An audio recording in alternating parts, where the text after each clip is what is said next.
লিচু খেতে তোমরা কারা কারা পছন্দ করো? আমার তো লিচু, আম, কলা এগুলো ভীষণ ফেভারিট। আর একটা বাদ পড়ে গেল, সেটা হচ্ছে সবেদা। সবেদা খেতে তোমাদের ভালো লাগে? কমেন্টে জানিও। লিচু নিয়ে চলে এসেছিলো হাজব্যান্ড, এই জাস্ট কাঠমান্ডুতে লিচুটা উঠলো জানো তো। তো ও মোটামুটি আম তার সাথে কলা লিচু এগুলো আনতেই থাকে। এইবারে লিচু আনা যে শুরু হলো, এবার চলতে থাকবে। নমস্কার, আমি চন্দ্রিমা। আই হোপ আজকের ভিডিওটা ভালো লাগবে। এখানে কাঠমান্ডুতে আমরা সেই নরম যে ছাতুটা হয় না, ছোটোবেলায় বেশ একটা স্মৃতি জড়িয়েছিল। মামুনি পেঁয়াজ আর পোস্ত দিয়ে ছাতু পোস্ত বানিয়ে দিত, ভীষণ টেস্টি ছিল। মামুনির রাতে সেই ছাতু পোস্ত যেন এখনও মুখে লেগে আছে। তো ওই দিন মাশরুম বানাবো বলে গুলুকে বলেছিলাম একটু মাশরুম আনতে।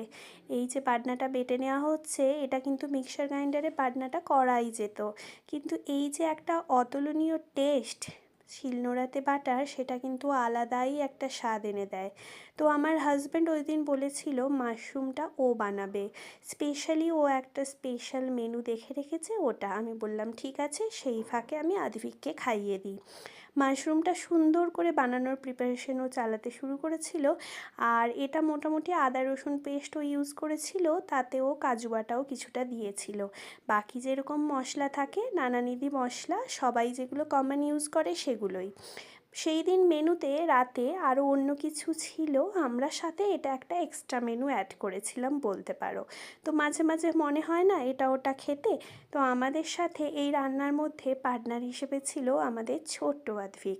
ওর যা কাজ, মাঝে মাঝে গিয়ে এটায় বাজায় ওটায় বাজায়। বাট জানো তো, ওকে এখন খেয়াল রাখার জন্য এই বটি ছুরি চপার বোর্ড এগুলো কিন্তু সরিয়ে রাখতে হয়।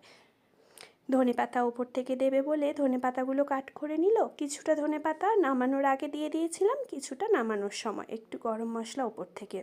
খেতে কিন্তু ভীষণ সুন্দর হয়েছিল। জাস্ট হওয়ার আগে আমি আধভিককে নিয়ে খাওয়াতে বসে গেছিলাম।